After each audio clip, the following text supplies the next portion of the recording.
আজও তো রংপুর থেকে শত শত উলামায়ে কেরাম, এই যে একটু আগে আসলাম হারাগাছ থেকে, এক অঞ্চলের মানুষ, পুরা অঞ্চলের মানুষ মুসলিম ধর্ম ত্যাগ করে তারা খ্রিস্টান ধর্ম গ্রহণ করেছে। আপনাদের অঞ্চলের ভিতরে এমন অনেক মানুষ আছে যারা কোরআনের বিরুদ্ধে দাঁড়ায় যায়, ইসলামের বিরুদ্ধে দাঁড়ায় যায়, মুসলমানের বিরুদ্ধে দাঁড়ায় যায়। ওই খ্রিস্টান ধর্ম কিংবা বিভিন্ন ধর্মের মানুষেরা প্রচার করে, কয় আমরা তাওরাত মানি, কেউ বলে জাবুর মানি, কেউ বলে অমুক মানি তমুক মানি। জোরে বলেন আসমানি বড় কিতাব কয়টা? হয় নাই, আরো জোরে, আরো জোরে। এক নাম্বার কি নাম? এখন আছে তাওরাত, এখন আছে। দুই নাম্বার কি নাম? জাবুর, এখন আছে। তিন নাম্বার কি নাম? ইনজিল, এখন আছে। চার নাম্বার কি নাম? কি নাম? কোরআন আছে না নাই? কোরআন যখন আসছে তাওরাত, জাবুর, ইনজিল সব চলে গেছে। এখন আমল করতে হবে কোরআনের উপরে। কোরআন আসার পরে কেউ যদি বলে যে আমি এখনো তাওরাতের অনুসারী, ইনজিলের অনুসারী, অমুক তমুক, বোঝা যায় এ মুসলমান হতে পারে না। মুসলমানের রূপ ধারণ করে মুসলমানদেরকে ধ্বংস করার পায়তারা করে, ঠিক কিনা জোরে বলেন। এখনো আমার বাংলাদেশে আমি ওই সমস্ত খ্রিস্টান ধর্ম, বিভিন্ন হিন্দু ধর্ম হোক, অন্যান্য ধর্মাবলম্বী ভাইদেরকে জানায় দিতে চাই, তোমরাও যদি পারো আমাদের মতো তাফসীর মাহফিলের আয়োজন করে মানুষকে বুঝায়া তোমাদের ধর্মে নিয়ে যাও। কোন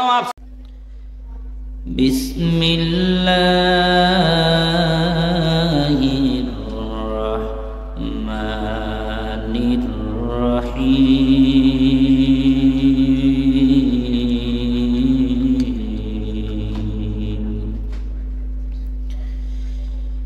ইয়া الذين آمنوا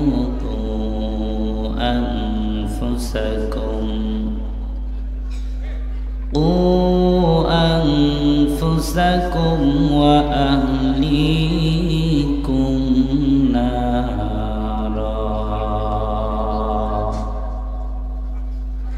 وقودها الناس والحجارة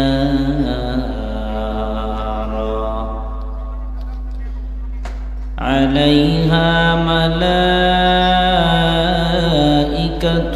غلاظ شداد لا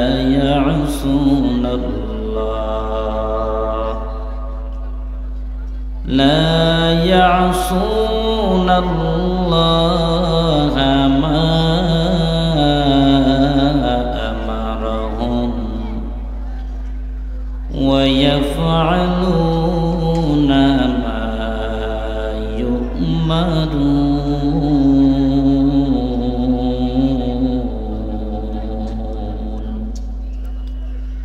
وقال النبي صلى الله عليه وسلم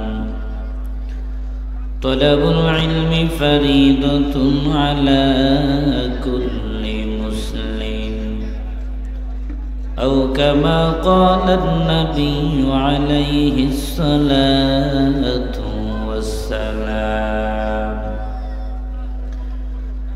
صدق الله مولانا العظيم وصدق رسوله النبي الكريم. بلغ العلا بكماله كشف الدجى بجماله حسنت جميع خصاله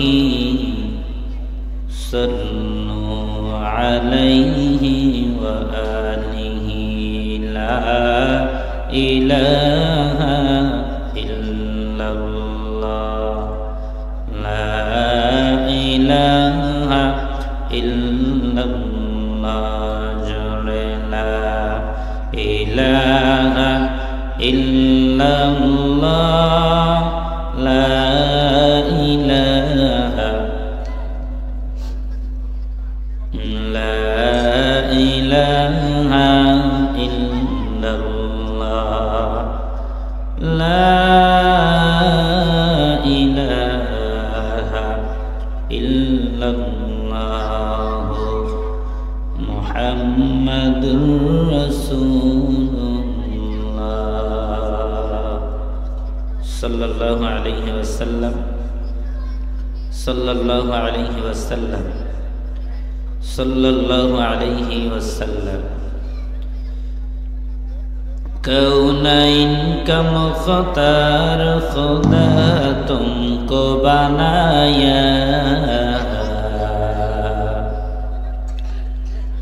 कौनैन का मुख्तार खुदा तुमको बनाया, उम्मत के निगाह बान खुदा तुमको बनाया,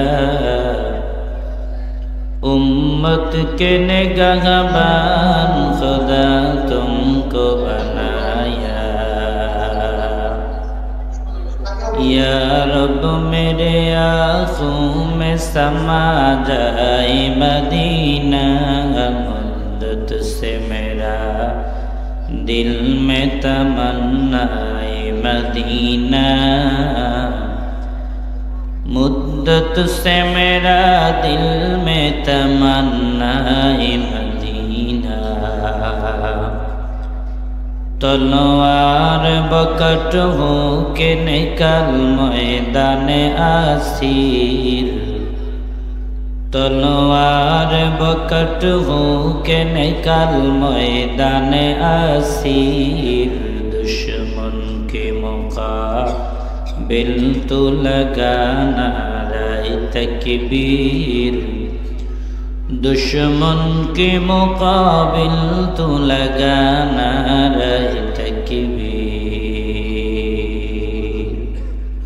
अल्हम्दुलिल्लाह। आयोजित अध्यक्षर महती जलसार सम्मानित श्रद्धाभाजन सभापति साहेब, प्रधान अतिथि और विशेष अतिथिवृंद, देगार उलामा इकराम, सामने बसा मुरब्बियाने आजम, समबयसी आमार युवक भाईरा, पर्दार अंतराले अवस्थानरत पर्दानिशी मा ओ बोनेरा, दयमे आल्लाह ताआलार दरबारे लाखो कोटी शुकुर जे आल्लाह ताआला कुरआनेर মাজমায়ে জান্নাতের বাগানে উলামা হযরতের সোহবতে আপনাকে আমাকে আসার ও বসার তৌফিক দিয়েছেন। জবান খুলে সে মালিকের দরবারে আমরা কালিমাতুশ শুকুর আদায় করে বলছি আলহামদুলিল্লাহ। আরো জোরে বলুন আলহামদুলিল্লাহ। পাশাপাশি লাখো কোটি দুরূদ ও সালাম বর্ষিত হোক প্রিয় নবী সরকারে দু আলম নবী আরবি নবী মুহাম্মদুর রাসূলুল্লাহ বলি সাল্লাল্লাহু আলাইহি ওয়াসাল্লামের উপর। মুআজ্জাজ মুহতারাম, মাহফিলে এসে আপনারা খুশি না বেজার? কম না বেশি? কারা কারা খুশি একটু আল্লাহকে দেখান তো দেখি। লিল্লাহি তাকবীর। সোজা করেন, সোজা করেন, একটু লাড়া দেন, আওয়াজ দিয়ে বলেন আমাদের মালিক কে? আরো জোরে বলেন আমাদের মালিক কে? একটু আওয়াজ দিয়ে বলেন আল্লাহু আকবার। আরো জোরে বলেন আল্লাহু আকবার। হাত নামান, কষ্ট হয় নাকি? আল্লাহকে ডাকলে ভয় হয়? এমনও জামানা ছিল যেই জামানায় লিল্লাহি তাকবীরের ধ্বনিকে জঙ্গিবাদের স্লোগান বলা হয়েছিল, ঠিক কিনা বলে? এই কথা বলার মতো দুঃসাহস এখনো কারো আছে? আর দেখা হইল শেষ, দেখতে দেখতে গোল্লায় গেল আমার সোনার বাংলাদেশ। একটু জোরে বলেন ঠিক কিনা? এই যে মুতাওয়াজ্জিহান ইলা জিহাতিন, এখন কাবা নয়, হুজুর হুজুর হুজুর। এদিকে দেখেন, এই যুবকেরা, এই বসেন। আমার সামনে একটা মানুষও দাঁড়ায় থাকতে পারবে না, বসেন। যে আসবে যেখানে জায়গা পাবে সেখানে বসবে, কোনো কথা হবে না, হাঁটা চলা হবে না, আওয়াজ বন্ধ করে বসে।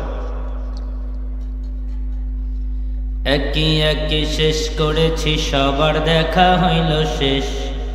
বয়স পেড়ে 53তে পা দিলাম, নেতারা তো সবই পেল, আমরা বলো কি পেলাম? আমরা কিছু পেয়েছি? আরো জোরে আওয়াজ দিয়ে বলেন আমরা কিছু পেয়েছি। না বললেও মিথ্যা কথা বলা হবে। আমরাও পেয়েছি জানালার ফুটা দিয়ে আসমানি বরকত, বন্দুকের গুলি পেয়েছি, ঠিক কিনা জোরে বলেন। আমরাও পেয়েছি ওলামায়ে কেরামের হাতের ভিতরে হাত কড়া আর গলার ভিতরে রশি পেয়েছি, ঠিক কিনা বলেন। আমরাও পেয়েছি আমার রংপুরের মেধাবী সন্তান আবু সাইদকে শহীদ পেয়েছি, ঠিক কিনা। স্বাধীনতার বয়স পেড়ে 53তে পা দিলাম, নেতারা তো সবই পেল, আমরা বলো কি পেলাম। তাই তো এবার স্বপ্ন দেখি মুসলমানের বাংলাদেশ। জোরে বলেন ঠিক কিনা। আগামীর বাংলা হবে কোরআনের বাংলা, কথা বলেন ঠিক কিনা। আগামীর বাংলা হবে মুসলমানের বাংলা, বলেন ঠিক কিনা। আগামীর বাংলা হবে ইসলামের বাংলা, বলেন ঠিক কিনা। তাই তো এবার স্বপ্ন দেখি আল কোরআনের বাংলাদেশ। দেখতে দেখতে গোল্লায় গেল আমার সোনার বাংলাদেশ। লিল্লাহি তাকবীর। কথা বলতে কোনো ভয়, কোনো টেনশন। লা তাহজান ইন্নাল্লাহা মা'ানা। আমাদের কোনো ভয় নেই, কারণ আমাদের সাথে যিনি আছেন আগামীতেও থাকবেন, তিনি কে? আমি যে আয়াতে কারিমা আপনাদের সামনে তেলাওয়াত করেছি, রব্বুল আলামিন তেলাওয়াতকৃত আয়াতের ভিতরে ঈমানদারদেরকে একটি নসিহত করেছে। কাদেরকে বলেন? ঈমানদারদেরকে। আমরা যারা এখানে সবাই এসেছি কিংবা বসেছি, আমরা সবাই ঈমানদার, ঠিক কিনা বলেন। আল্লাহ তাআলা আমাদেরকে বলেন ইয়া আইয়ুহাল্লাযীনা আমানু, হে ঈমানদারেরা, তোমরা যারা ঈমান এনেছো। আমাদেরকে আল্লাহ তাআলা বলেন যে তোমরা নিজেরা জাহান্নামের আগুন থেকে বাঁচো। শুধু নিজে বাঁচলে হবে না, বরং আল্লাহ তাআলা বলেন ওয়া আহলিকুম নারা, তোমার পরিবার পরিজনদেরকেও জাহান্নামের আগুন থেকে বাঁচাও। একটু জোরে আওয়াজ দিয়ে বলেন এ কথা কার? আমরা যারা এখানে এসেছি আমরা সবাই কি ঈমানদার? আমরা সবাই ঈমানদার। যার আছে ঈমান আল্লাহ তাআলা তাদেরকে বলেন যে তোমরা নিজেরা জাহান্নামের আগুন থেকে বাঁচো। তার মানে বোঝা যায় সব ঈমানদারেরা ঈমান থাকলেই আল্লাহর জান্নাতে যাইতে পারবে না। সব ঈমানদার আল্লাহর জান্নাতে যাবে না। ঈমান আনার পরে যারা গুনাহের কাজ করেছে আল্লাহ তাআলা তাদেরকে জাহান্নামের ভিতরে দিবে। জাহান্নামে দিয়া গুনাহের সাজা তাদেরকে ভোগ করাবে। ভোগ করায়া যদি তারা মুমিন হয়, আল্লাহ তাআলা কোনো একদিন তাদেরকে ওই জাহান্নাম থেকে উঠায়া আবার আল্লাহর জান্নাতে দিয়ে দিবে। সুবহানাল্লাহ বলেন। কারণ নবীজি বলেছেন বলেন নবী সাল্লাল্লাহু আলাইহি ওয়াসাল্লাম মান ক্বালা লা ইলাহা ইল্লাল্লাহ ফাদাখালাল জান্নাহ। নবীজি বলেন যে বান্দা অন্তরে বিশ্বাস করে জবানে তেলাওয়াত করে বলবে লা ইলাহা ইল্লাল্লাহ, নবী বলেন সে আল্লাহর জান্নাতের ভিতরে যাবে। সুবহানাল্লাহ। অতএব আমরা ঈমানদারেরা আল্লাহর জান্নাতে যাব। তবে আল্লাহ তাআলা জাহান্নামের ভিতরে আগে দিবেন যদি কেউ গুনাহের কাজ করে থাকে। গুনাহের সাজা আল্লাহ তাআলা জাহান্নামের ভিতরে আপনাকে আমাকে দিবেন যদি গুনাহের কাজ করি। যেমন ঈমান আনার পরে অনেক আল্লাহর বান্দা আছে যারা নামাজ পড়ে না, রোজা করে না, ইসলাম ধর্মের মানুষ দাবি করে কিন্তু ইসলাম ধর্মের কোনো বিধিবিধান মানে না। সুদ খায়, ঘুষ খায়, বেনামাজি, বেপর্দা নারী। এমন মুসলমানেরা মৃত্যুবরণ করার পর এরা আল্লাহর জাহান্নামের ভিতরে চলে যাবে। এজন্য আল্লাহ রাব্বুল আলামিন ঈমানদারদেরকে ডেকে ডেকে বলেন ও ঈমানদারেরা, তোমরা যারা ঈমান আনার পরে মনে করছো জাহান্নাম থেকে বেঁচেছো, আল্লাহ বলেন না না, বরং তোমরা নিজেরাও জাহান্নামের আগুন থেকে বাঁচো। আর শুধু নিজে বাঁচলে হবে না, ওয়া আহলিকুম নার, পরিবারকেও জাহান্নামের আগুন থেকে বাঁচাও। কথা কার? এ কারণেই তো আজকে এই শাহী মসজিদের উঠান, এই যে মাদ্রাসা, দামি অত্র অঞ্চলের ভিতরে সব থেকে বড় পরিপাটি মসজিদ হলো শাহী মসজিদ। ঠিক কিনা বলেন? এই মাদ্রাসাও বড় সুন্দর। এনারা তো নিজেরা নামাজ পড়ে কিংবা কোরআন পড়ে, কোরআনের আয়োজন করে। এরপরেও কেন আপনাদের জন্য এমন মাহফিলের আয়োজন করে? নিজের জন্য নয়, এলাকাবাসীকে জাহান্নাম থেকে বাঁচানোর জন্যই করে। ঠিক কিনা? প্রতিবেশী যারা আছে অত্র অঞ্চলের মানুষ, তাদেরকে জাহান্নামের আগুন থেকে বাঁচানোর জন্যই তারা আজকের মতো এমন আয়োজন করে।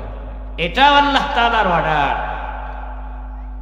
আমার ভাইয়েরা, আজ আমরা অনেকেই আছি নিজে নামাজ পড়লেই মনে করি আমি জান্নাতি হয়ে গেছি, নিজে রোজা করলেই মনে করি আমি জান্নাতি হয়ে গেছি, জাহান্নাম থেকে বেঁচে গেছি।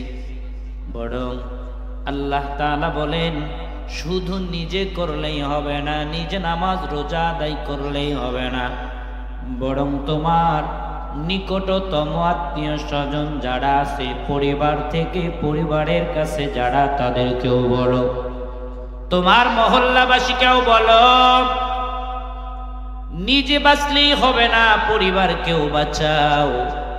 অনেক সময় আমরা তো বলি নিজে বাঁচবো, কিন্তু অপরকে কেন বাঁচাবো? মুসলমান হবার পরেও স্লোগান দেয় নিজে বাঁচলে কার নাম। মাইগঞ্জে বলে না, সব জায়গায় বলি, আজও বলি, প্রায় বলি, বলে না অনেক মানুষ নিজে বাঁচলে নাকি কার নাম?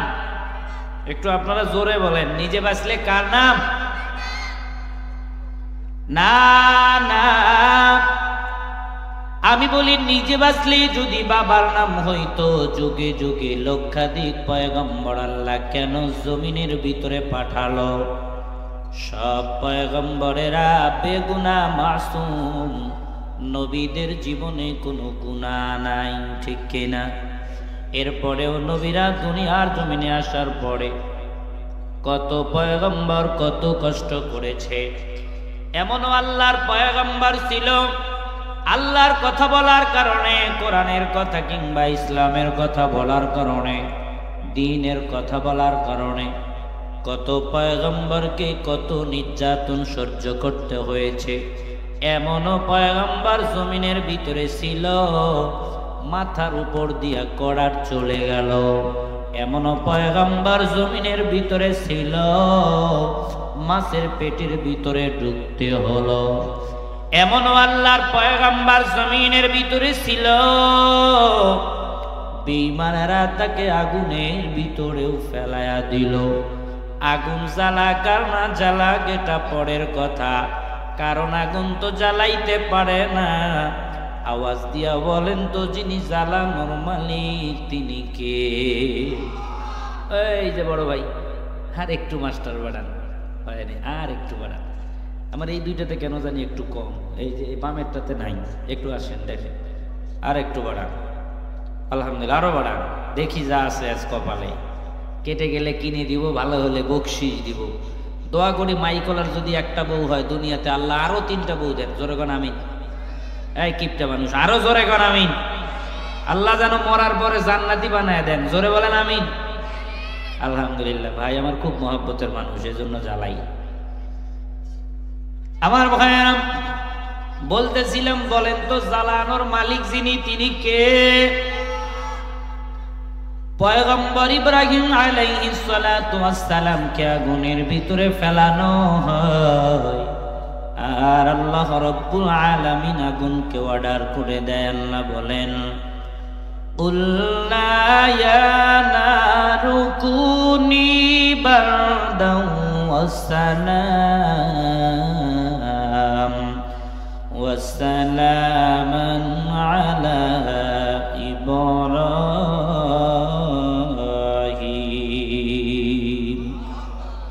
জোরে আওয়াজ দিয়ে বলুন আল্লাহু আকবার।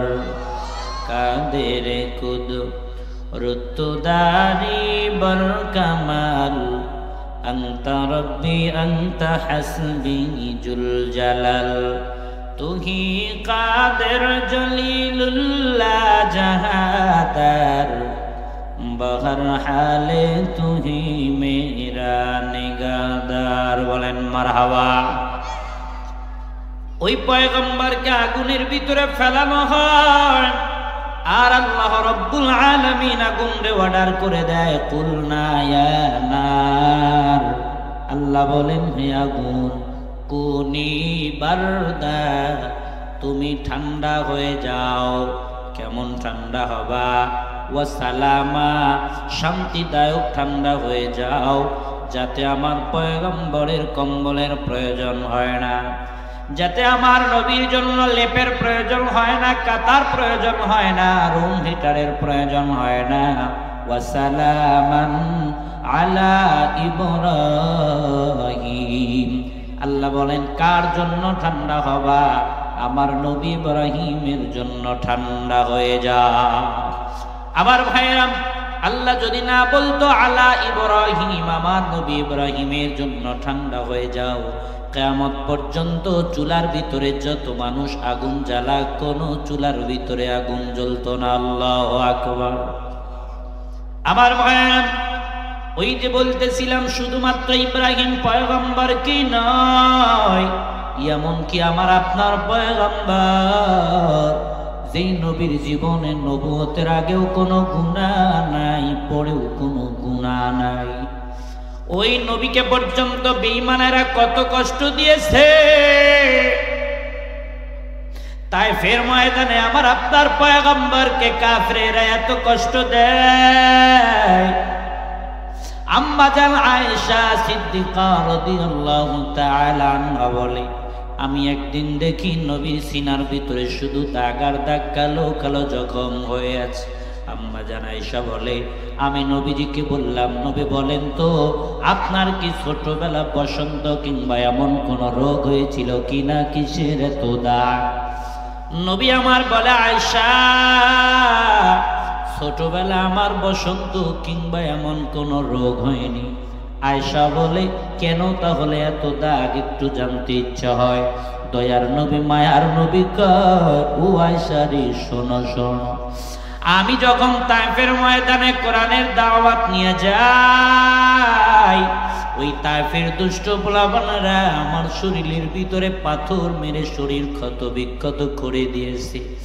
এমন আঘাত আমার সিনায় করেছে, যেই দাগ আজও পর্যন্ত আমার সিনার ভিতরে রয়ে গেছে। নবীজিকে এত কষ্ট দেয় ওই তায়েফের ময়দানে। বেঈমানেরা এই মাসের ভিতরে সিদ্ধান্ত নিয়েছে, এই তো চলছে রজব মাস, নবীর মেরাজের মাস। এই মাসের 26 রজব দিবাগত রজনীতে আল্লাহ তাআলা নবীজিকে তার কাছে টেনে নিয়েছে, পুরস্কৃত করেছে। যেই সময় কাফের মুশরিক বেঈমানেরা সিদ্ধান্ত নিয়েছে নবীজিকে দুনিয়ার জমিনে রাখবে না, এত কষ্ট দেওয়ার পরিকল্পনা তারা করে। দিনভর তায়েফের ময়দানে দয়ার নবী, মায়ার নবীকে কষ্ট দিবার পর নবীজিকে মৃত ভেবে বেঈমানেরা জমিনের ভিতরে ফেলায় রেখে চলে যায়। নবীর কষ্ট দেখে আল্লাহর আরশ কেঁপে যায়। এজন্য জিবরাইল আমিনকে আল্লাহ তাআলা পাঠায় দেয়, ও জিবরাইল যাও, ওই তায়েফের দায়িত্বরত ফেরেশতাদেরকে নিয়ে নবীর সাথে পরিচয় করায় দাও। জিবরাইল আমিন ডানে বামে ফেরেশতা নিয়ে নবীর সামনে যায়। আল্লাহ নবী জিজ্ঞাসা করে, জিবরাইল প্রতিদিন আসতে আজ এরা কারা তোমার ডানে বামে? বলে, এরা হলো তায়েফের দায়িত্বরত ফেরেশতা। কেন আসছে? আল্লাহ পাঠায় দিয়েছে পয়গম্বর, আপনার কষ্ট আল্লাহর সহ্য হয় না, আপনি চাইলেই তায়েফের পাহাড় দিয়া এই ফেরেশতার বেঈমানদেরকে দুলার সাথে মিশায়া দিবে। দয়ার নবী, মায়ার নবী এই কথা শোনার পর দুহাত আল্লাহর দিকে বাড়াইয়া চোখের পানি ঝরাইয়া আল্লাহর নবী কান্দে আর উম্মতের জন্য দোয়া করে, আল্লাহুম্মা উম্মতি, আল্লাহুম্মা উম্মতি। ও আল্লাহ, আমার উম্মতের হবে কি, আমার উম্মতের হবে কি। আহারে, নবীজিকে এত কষ্ট দেয় যে নবীর শরীরে মশা মাছি পর্যন্ত পড়া হারাম।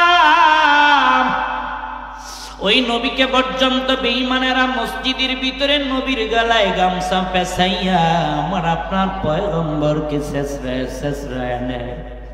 দয়ার নবী, মায়ার নবী কান্দে আর বলে, ও কাফেরের দল, আমার মা নাই, আমার বাবাও নাই, এরপরেও বেঈমানেরা পয়গম্বরকে ছাড়ে না।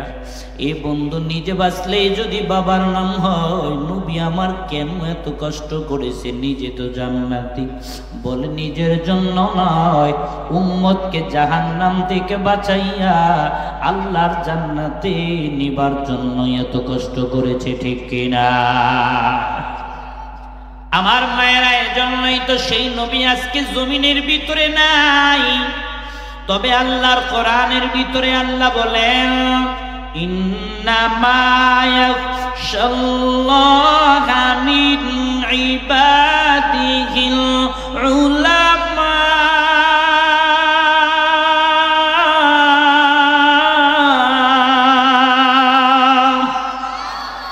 আল্লাহ বলেন, ধরার ভিতরে যারা আলেম তারাই আল্লাহ তাআলাকে ভয় করে, আর যারা আল্লাহরে ভয় করে আল্লাহর জান্নাত নিজে তাদের জন্য অপেক্ষা করে। हर के दारत खौफ हक़दर दिल मुदाम जन्नतुल मअवा दिगद उरा मकम जुज़बा हक़ थी ज़िम्मा खाज़ इंसुजा फज़ले उआ मस्त दर जुमला जहा। मरहबा। जमीনের ভিতরে যারা উলামা ইকরাম তারাই আল্লাহরে ভয় করে, আর যারা আল্লাহ তাআলাকে ভয় করে নবীজি সাল্লাল্লাহু আলাইহি ওয়াসাল্লাম তাদের ব্যাপারে বলেন, ক্বালান নবী সাল্লাল্লাহু আলাইহি ওয়াসাল্লাম আল উলামা ওয়ারাসাতুল আম্বিয়া। নবী আমার বলেন, যারা হলো উলামা ইকরাম এরা হলো নবীর ওয়ারিস। সুবহানাল্লাহ বলেন। উলামা ইকরামরাই হলো নবীর ওয়ারিস। এজন্য মাহিগঞ্জ অঞ্চলের মানুষ শোনো, আর তো নবী নাই, নবুয়তের দরওয়াজায় তালা লাগাইয়া নবী আমার বিদায় হয়ে গেছেন। এজন্য কেউ যদি নবীর সাথে সম্পর্ক রাখতে চাও, উলামা ইকরামের সাথে সম্পর্ক রেখে যাও। কেউ যদি উলামা ইকরামের সাথে ভালো সম্পর্ক রাখো, মনে করবা নবীর সাথে ভালো সম্পর্ক করলা। ওই জামানার ভিতরে কাফের মুশরিক বেঈমানেরা যেমন নবীর গলার ভিতরে গামছা পেঁচাইয়া দেয়, আজ নবী নাই, উলামা ইকরামরা জমিনের ভিতরে আছে। উলামা ইকরামরাও তো জান্নাতি, তাদের ব্যাপারে তো আল্লাহ নিজেই কোরআনে প্রশংসা করেছে। তারা তো নবীর ওয়ারিস, নবীজিও বলেছে। এরপরে উলামা ইকরামরা কেন তোমাদের কোরআনের কথা বলে, কেন তোমাদের ইসলামের কথা বলে, কেন কালিমার দাওয়াত দেয়, কেন আল্লাহর দিকে ডাকে জানো? নিজের জন্য নয়, উম্মতকে বাঁচানোর জন্যই কোরআনের কথা কয়, ইসলামের কথা কয়। উম্মতকে বাঁচানোর জন্যই ইমামতি করে, মুয়াজ্জিনি করে।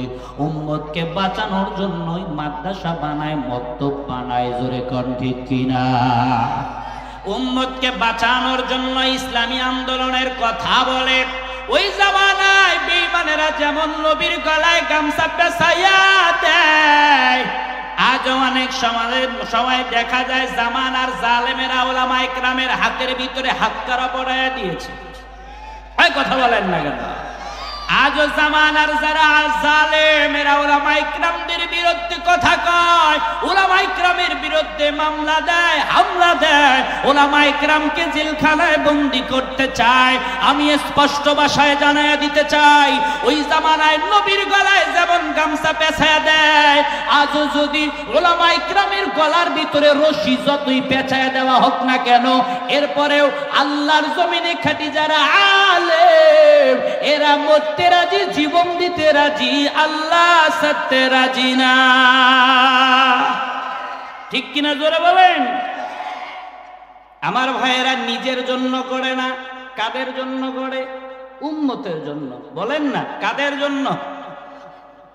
নিজেরা তো উলামা ইকরামরা জান্নাতি, কারণ তাদের প্রশংসা আল্লাহ করেছে। ঠিক কিনা জোরে বলেন? তাদেরকে নবীর ওয়ারিস নবীজি বলেছে। এরপরেও উলামা ইকরামরা কেন তোমাদের পায়ে হাত দিয়ে বুঝায়?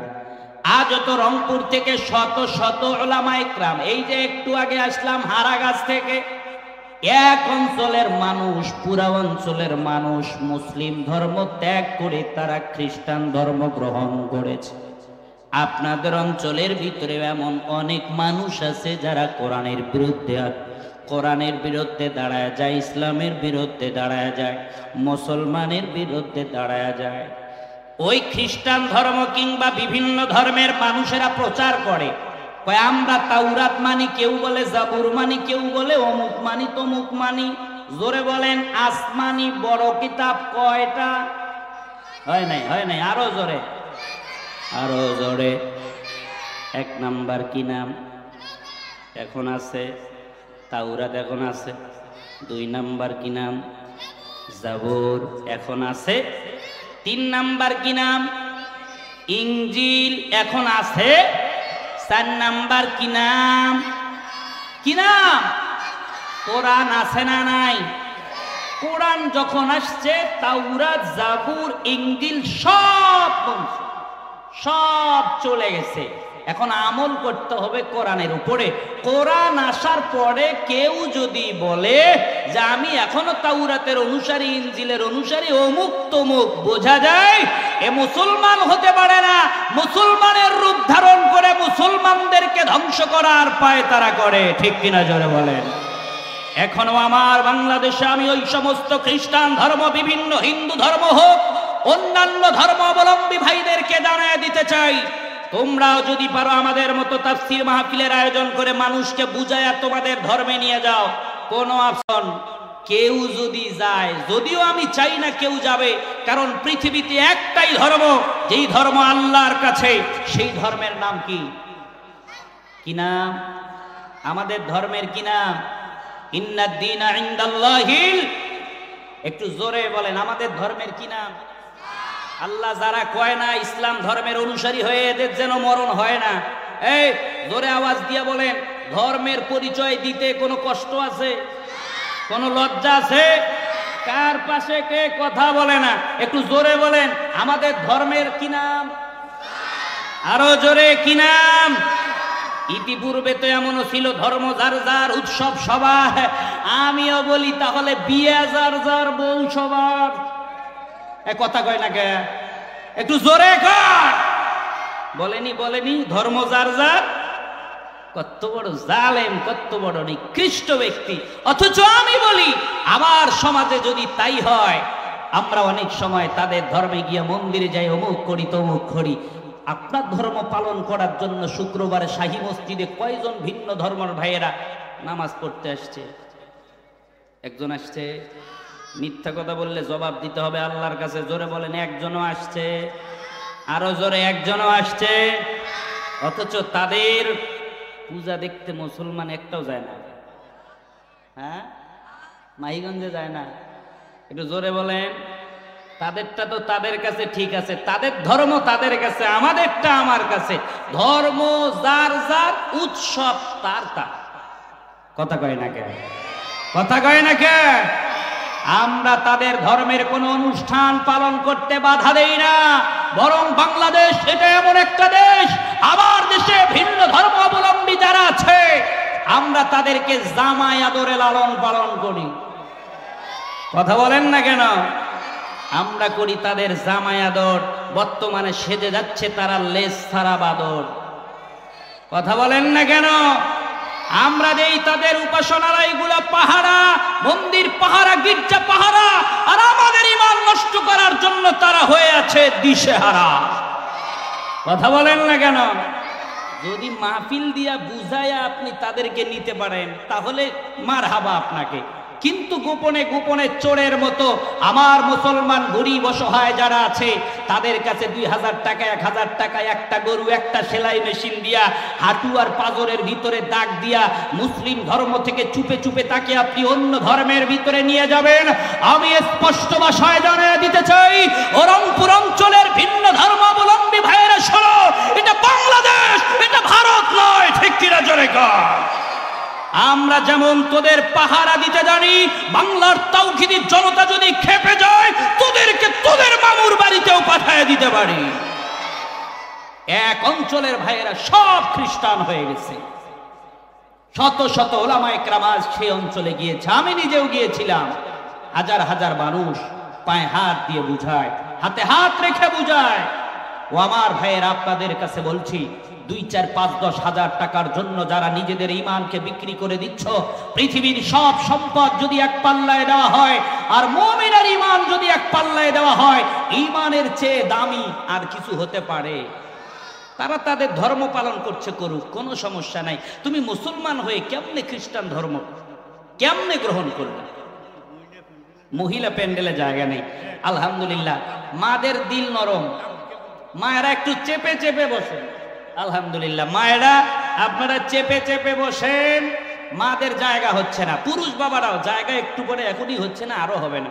আপনারা একটু সামনের দিকে জমে বসেন, আসেন আপনারাও সামনে জমে বসেন, মায়েরাও সামনে জমে বসেন। এক ভাই অপর ভাইকে বসার সুযোগ করে দেই। একটু সামনের দিকে জমে বসেন, জবান খুলে জিকির করেন, লা ইলাহা ইল্লাল্লাহ।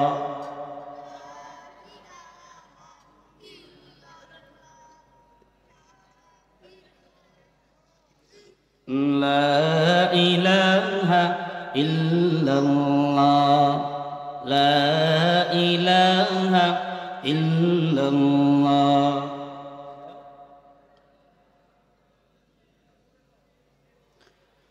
লা ইলাহা ইল্লাল্লাহ,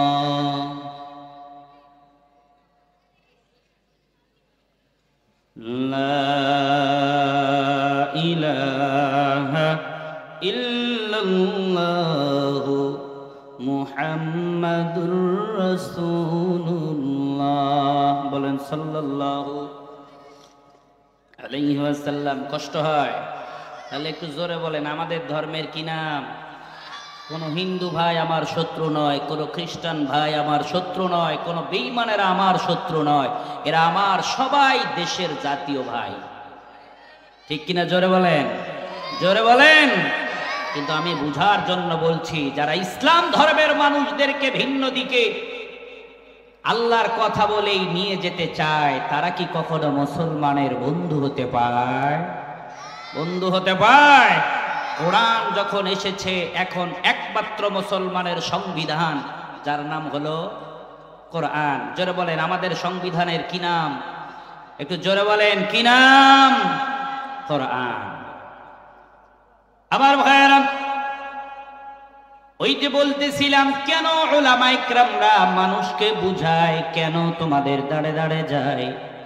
নিজের জন্য নয়, তোমাদেরকে বাঁচানোর জন্যই যায়। আর এই অর্ডারও যিনি করেছেন, আওয়াজ দিয়া বলেন তিনি কে? জোরে বলেন, তিনি কে? ইসলাম হলো চিরদিনের শান্তি সুখের দিশানা, ইসলাম ছাড়া অন্য সবই জাহান্নামের ঠিকানা। ঠিক কিনা? জোরে বলেন, আরো জোরে। আমার ভাইয়েরা, অনেকেই প্রশ্ন করতে পারেন, হুজুর নিজে বাঁচো, নিজে না হয় চেষ্টা করলাম, কিন্তু অপরকে কেমনে বাঁচাবো? বলেন তো, বাঁচানোর মালিক একমাত্র কে? আরো জোরে। বান্দা কি বান্দারে বাঁচাইতে পারে? জোরে বলেন, না না, বান্দা যদি বান্দারে বাঁচাইতে পারত, সবার আগে বিশ্ব নবী তার চাচা আবু তালেবকে বাঁচাইতো, ঠিক কিনা? বান্দা বান্দারে বাঁচাইতে পারবে না। এ বন্ধু, বিশ্ব নবী মুহাম্মদ আরবির চাচা নবীজিকে এত মায়া করেছে, মহাব্বত করেছে। নবী আজকে দুনিয়ায় নাই, নবীর চাচা নবীকে কেমন মহাব্বত করেছে তাকায় দেখো। মক্কার কাফেরেরা নবীজিকে দুনিয়া থেকে বিদায় দেওয়ার জন্য চেষ্টা করে, নবীর বিরুদ্ধে যত ষড়যন্ত্র সব করে। নবীজি কোরআনের দাওয়াত দেয়, আবু জেহেল, উতবা, সাইবা নবীর চাচা আবু তালেবের কাছে গিয়া বিচার দেয়, ও আবু তালেব, আপনার ভাতিজা বড় খারাপ, আপনার ভাতিজা এতিম, আপনার ভাতিজার মা নাই বাবা নাই, আপনি তার জিম্মাদার, আপনাকে বিচার দিয়ে গেলাম, আপনাকে বিচার দিলাম, আপনার ভাতিজারে আপনি থামান। আপনি যদি না থামান, আপনার ভাতিজার ব্যাপারে আমরা যা সিদ্ধান্ত নেবার নিব। নবীর চাচা বলে, ঠিক আছে, আমি ভাতিজাকে বোঝানোর চেষ্টা করব। নবীজি কোরআনের দাওয়াত দেয়। সন্ধ্যাবেলা যখন বাড়ি ফিরে আসে, চাচা নবীজিকে বলে, ভাতিজা তোমার ব্যাপারে বিচার দিয়ে গেছে, তুমি একটু সাবধানে থাকবা। নবী বলে, চেষ্টা করব। পরের দিনে নবী আমার আবারও কোরআনের দাওয়াত দেয়। আগের চেয়ে আরো বেশি মানুষ কোরআনের ছায়াতলে যায়। কোরআন থেকে মানুষকে যতই দূরে রাখা হয়, মানুষ তত কোরআনের দিকে যায় না, না যায়? একটু জোরে বলেন। কোরআন থেকে মানুষকে যতই দূরে রাখার চেষ্টা করা হয়। বাংলায় এক জামানা ছিল, যেই জামানায় কোরআনের মাহফিল হতে দেওয়া হতো না, অমুক হতো তমুক হতো। এখন মাহফিল বন্ধ হয়েছে না বাড়ছে? জোরে বলেন। যারা কোরআনের মাহফিলের বাতিকে নিভাই দিতে চেয়েছে, তারা বাংলার জমিন থেকে চিরতরে নিভে গেছে। কোরআনের মাহফিল চলছে, চলবে। আবারও কেউ যদি কোরআনের মাহফিল আর মাদ্রাসার বিরুদ্ধে কোন পারমিশনের কথা বলে, বাংলার তৌহিদি জনতা ওর হাত টেনে ছেড়ে কুকুরকে রাস্তা করাবে, ঠিক কিনা? জমিন কার? কোরআন কার? জমিনে কথা চলছে, আগামীতেও চলবে। কার? কোরআন থেকে যতই দূরে রাখার চেষ্টা করা হয়, দ্বিতীয় দিনে আরো বেশি মানুষ কোরআনের ছায়াতলে যায়। আবু জেহেল, উতবা, সাইবা চান্দি বড় গরম হয়ে যায়। হলো কি? আবার চলে গেছে নবীর চাচা আবু তালেবের কাছে, গিয়া বিচার দিচ্ছে। যেমন আমাদের মুরব্বী, এ মাদ্রাসার মুরব্বী, এ অঞ্চলের মুরব্বী এখন কে? এই যে বাবলা সাহেব, আলহামদুলিল্লাহ, ঠিক কিনা জোরে বলেন। কারো সন্তানের কোনো সমস্যা হোক, আগে ওনার কাছে যাবে, চাচা একটু ভাতিজারে বাঁচান, কথা কয় না? উনি রাহমান।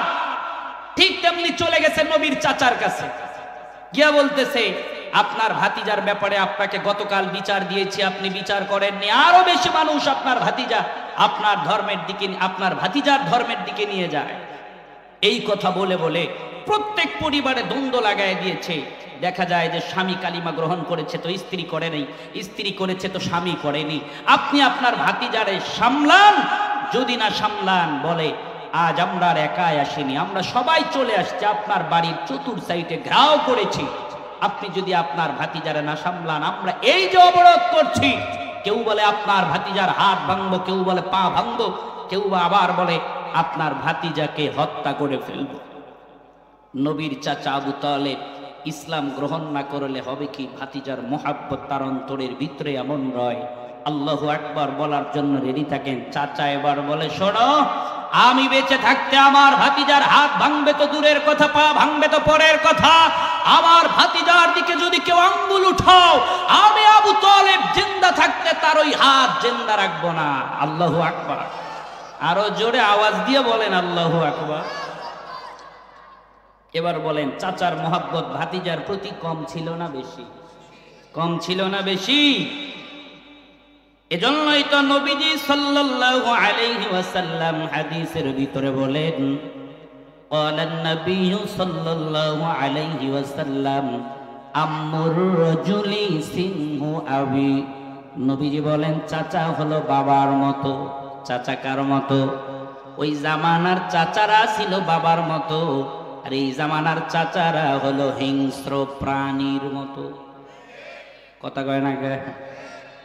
ওই জামানায় বাবা যদি না থাকতো, বাবা হইয়া চাচা হইয়া বাবার আদর সোহাগে সন্তানদেরকে ভাতিজাদেরকে লালন পালন করত। আর এই জামানার চাচা যারা আছে, ভাই যদি মারা যায়, এতিম ভাতিজার জমি কেমনে মারা যায়? কথা কয় না কেন? দেয় না তো দেয় না, আবার যদিও দেয় নিজে নেয়, রাস্তার সাথে এতিম ভাতিজারে দেয় তুলা খেতে। কথা বলেন না? আমি তো বেশি দূরের মানুষ নয়, আমি ওই 24 নং ওয়ার্ড গুপ্তপাড়ার মানুষ। আমার ভাইয়েরা, আমি কামাল কাসনার ঘটনা আপনাদেরকে শোনাই, শোনেন। এমনও চাচা আছে, এতিম ভাতিজা আমার মাদ্রাসায় পড়ে।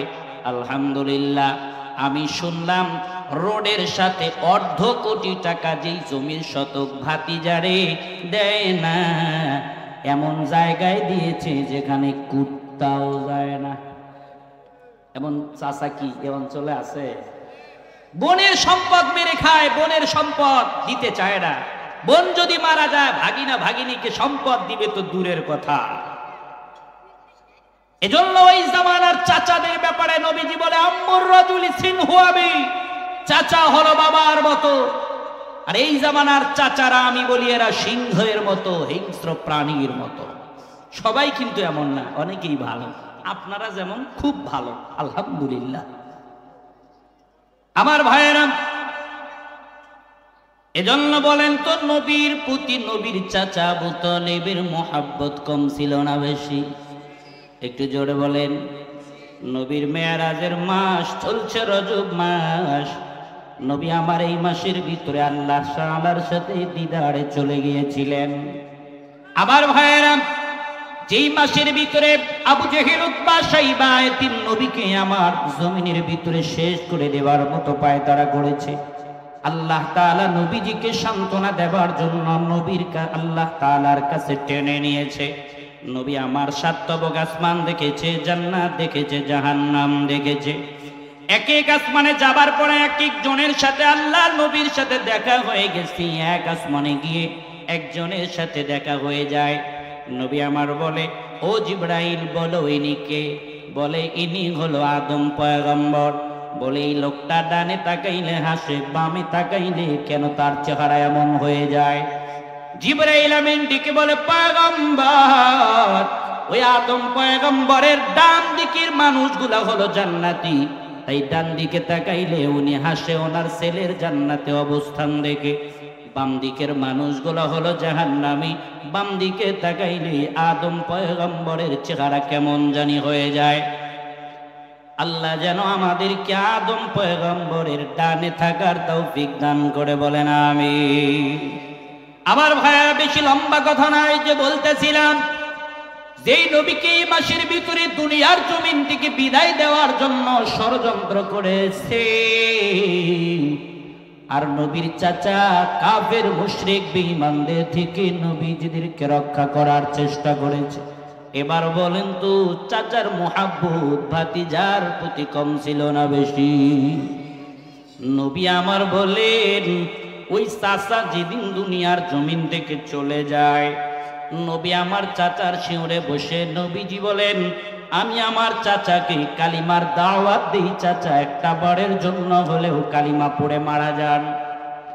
ও চাচা, আপনি যদি কালিমা পড়ে মারা যান, আমি আপনার ভাতিজা কিয়ামতের ময়দানে আপনার জন্য সুপারিশ করে জান্নাতের ব্যবস্থা করে দিব।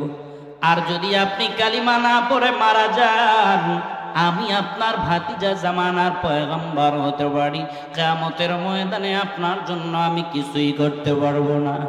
নবী আমার বলে, এই কথা শোনার পর আমার চাচা ঠোঁট দুইটা লড়াচড়া করছে, মনে হয় জবান দিয়া কি যেন বলতে চায়। এমন সময় পাশে এসে আবু জেহেল, উতবা, শাইবা দাঁড়ায় যায়। আবু জেহেল, উতবা, শাইবা দাঁড়ায়া বলে, ও নবীর চাচা আবু তালেব, ও আমাদের নেতা, এতদিন পর্যন্ত যেই ভাতিজার কাছে মাথা নত করেননি, আজ ওই ভাতিজার কাছে মাথা নত করে আমাদের সম্মান ধুলায় মিশাইতে পারবেন না। নবী আমার বলে এই কথা শোনার পর আমার চাচা কালিমা পড়ে না, চাচা আমার কালিমা ছেড়ে দুনিয়ার জমিন থেকে হয় রওয়ানা। ও মাহিগঞ্জের বাবা, ও পর্দার অন্তরালের মা, বান্দা যদি বান্দারে বাঁচাইতে পারত, সবার আগে বিশ্ব নবী তার চাচা আবু তালেবকেই বাঁচাইতো, ঠিক কিনা? কিন্তু আল্লাহ বলে পয়গম্বর আপনি যারে চাইবেন তারে বাঁচাইতে পারবেন না। ইন্নাকা লা তাহদি মান আহবাবতা ওয়ালাকিন্নাল্লাহা ইয়াহদি মান ইয়াশা।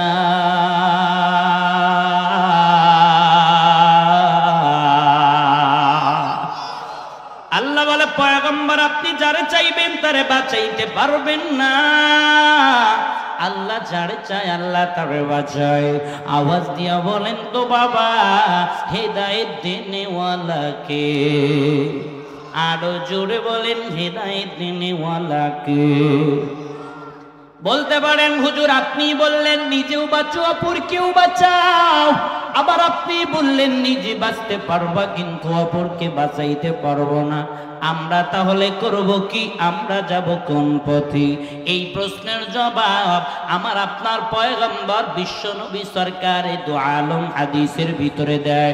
ক্বালান নবী সাল্লাল্লাহু আলাইহি ওয়াসাল্লাম তলাবুল ইলমি ফরিদাতুন আলা কুল্লি মুসলিম আও কামা ক্বালান নবী সাল্লাল্লাহু আলাইহি ওয়াসাল্লাম ইমামুল আউয়ালিন আল-আখিরিন বহরে সাদকা রহমাতাল লিল আলামিন শুদ ওজুদাশ রহমাতাল লিল আলামিন মসজিদে ও শুদ হামারু জমিন। বলেন মারহাবা। নবী আমার বলে শেষ জামানার উম্মতেরা শোনো, নিজে যদি বাঁচতে চাও অপর কেউ যদি বাঁচাইতে চাও, তলাবুল ইলমি ফারিদাতুন আলা কুল্লি মুসলিম। ওই পরিমাণ দ্বীনি জ্ঞান অর্জন করে দুনিয়া থেকে কবরে যাও, যেই পরিমাণ দ্বীনি জ্ঞান অর্জন করলে নিজেও বাঁচা যায়, অপর কেউ বাঁচানো যায়। বলতে পারেন হুজুর জাহান্নাম থেকে বাঁচতে হলে তো আমল লাগবে, হয় নামাজ না হয় রোজা না হয় হজ। কিন্তু আপনি কেন বললেন নবীজি বলেছে তিনি জ্ঞান অর্জন করে জাহান্নাম থেকে বাঁচো? আমার ভাইরা, নবীর চাচা আবু তালেব কোরআনের জ্ঞান নাই, হেদায়েত পায় নাই, কিন্তু নবীর একজন দুশমন ছিল, মুসলমানদের বড় দুশমন ছিল, কাফেরদের লিডার ছিল হযরতে ওমর যখন ইসলাম গ্রহণ করে নাই, ঠিক কিনা? ওমর ছিল কাফেরদের ভিতরে বড় বাদশা, লিডার। এক সময় কাফেররা সিদ্ধান্ত নেয় নবীজির গর্দান থেকে যে কাল্লা উড়ায় দিবে তারে নাকি 100 উট পুরস্কার দিবে। সাহস কেউ পায় না। হযরতে ওমর দাঁড়ায় গেছে, কয় আমি নবীর কাল্লা কেটে 100 উট পুরস্কার নিব। ওমর রওনা হয়ে গেছে হাতির ভিতরে খোলা তরবারি নিয়া। রাস্তার ভিতরে এক বৃদ্ধর সাথে ওমরের দেখা হয়ে যায়। ওমরকে বলে, ওমর কোথায় যাও? বলে মুসলমানের নবী মুহাম্মাদের কাল্লা কাটতে যাই। বুড়ার বেটা বলে, ওমর নিজের কাল্লা ঠিক রাইখা মুহাম্মাদের কাল্লা কাটতে যা। এই বুড়া বাবা একটু জোরে কর আল্লাহু আকবার।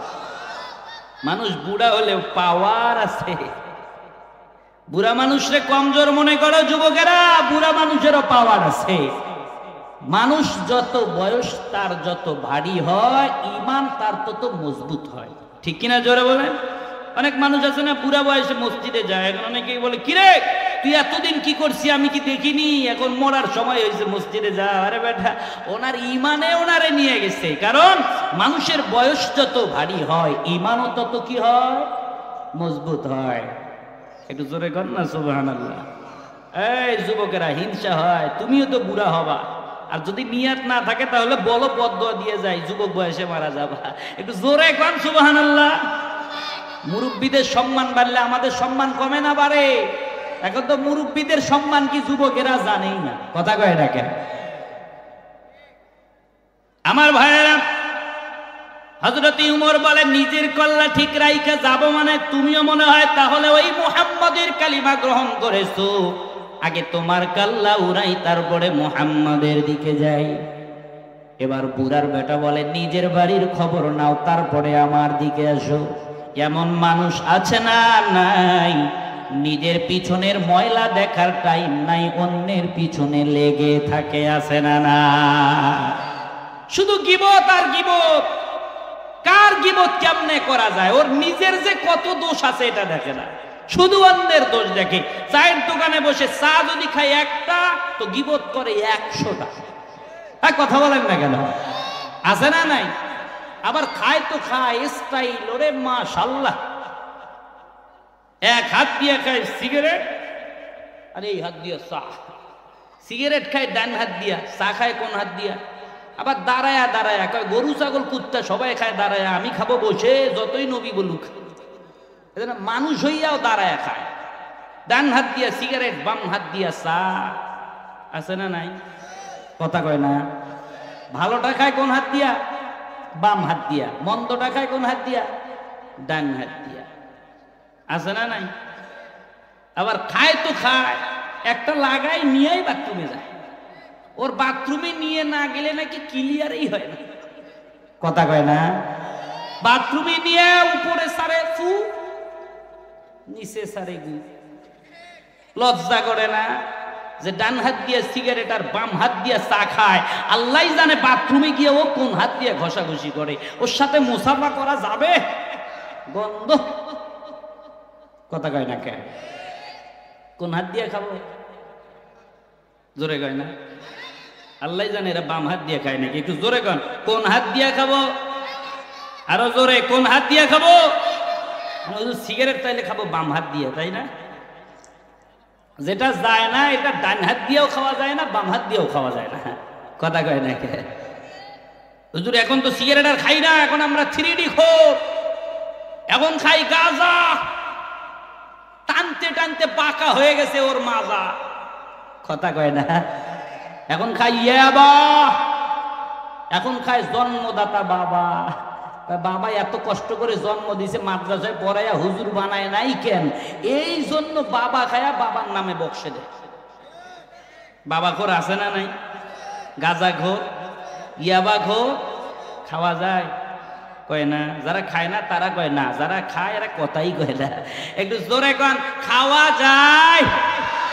যারা এগুলো খায় এরা অপচয়কারী। আর যারা অপচয় করে, আল্লাহ বলে ইন্নাল মুবাদ্দিরিনা কানু ইখওয়ানাশ শায়াতিন, এরা হলো শয়তানের ভাই। এরা কি শয়তানের? পুরুষরা যদি হয় ভাই, নারীরা কি হয় জানতে চাই? নারীরা কি হয়? কেউ টানে গুল্লিপ, কেউ টানে বেনসন, কেউ বা টানে পালমাল। মদ গাঁজা হিরোইন নিশিরাতে খেয়ে কেউ রাস্তায় করে টলমল। ডিগবাজি খায় হায় দিনে দিনে বদলায় মানুষের হালচাল। ওরা শয়তানের দলবল, ওরা ইবলিসের দলবল। ধূমপান বিষপান জানে না কোন জন এই কথাটার মানে, জেনে শুনে আরো বেশি বেশি করে গুল্লি বেনসন টানে। আছে না? নাই। মদ আর গাঁজা খাওয়া শুধু ঘুষে দেয়া নেয়া ইসলামে হারাম। রাহাজানি অন্যায় জুলুম চেতনা নয় মুসলমানের কাম। ওরা ধনে বলে সবল, ওরা নামায় কামের দল, ওরা শয়তানের দলবল, ওরা ইবলিসের দলবল। নারীরা কয় আমরা খাই না বেঁচে গেলাম, আমরা কেমনে অপচয় করি, তাই না? মাথাতে লং চুল, কানেতে পড়ে দুল, গলেতে স্বর্ণের চেন, মুখেতে মোমবাতি জ্বলেছে ধিকি ধিকি, এ যে আজব ম্যান। আছে না? নাই। আগের জামানার নারী যাইতো যদি বাপের বাড়ি অথবা শ্বশুর বাড়ি, হইতো যদিও সেটা গরুর গাড়ি, মোড়াইতো দিয়া তারে একটা পুরান শাড়ি। আর এই জামানার নারী এত পড়াই জানে না শাড়ি, আল্লাহ জানে যেটা পহেলা বৈশাখে পড়ে ওইটা শাড়ি নাকি মশারি। কথা কয় না কে? আছে না? নাই। আগের জামানার নারী 2-4 হালি সন্তানের মা, তারপরেও সিজার করা লাগে? কয় হালি? কয় না। কয় হালি? ছিল না মিথ্যা বললাম? ছিল না মিথ্যা বললাম? আরে এখন হালি সন্তান তো দূরের কথা, শুধু বলে দেখেন, পারলে স্লোগান দেয়, দুটি সন্তান বেশি নয়, একটি হলে ভালো হয়, মনে হয় ওর বাপের বাড়ির সম্পদ খাওয়াবে শ্বশুরের বেটি। কথা কয় না কে? আল্লাহ কয় দাঁড়া, ওই একটাও যদিও হয়, মাহিগঞ্জের কসাইখানায় নিয়ে গরু ছাগলের মতো পেট চিরে চিরে বের করতে হয়। সিজার ছাড়া হয়? কয় না। সিজার ছাড়া হয়? আল্লাহ তুমি আমার মাদেরকে সহি বুঝ দান করো, আমিন বলেন। আরো জোরে। আগে শাড়ি পরলেও পর্দা হইতো, মুয়াজ্জিন আজান দিয়ে শাড়ির আঁচল দিয়ে এমন করে মাথা ঢাকতো। কথা কয় না?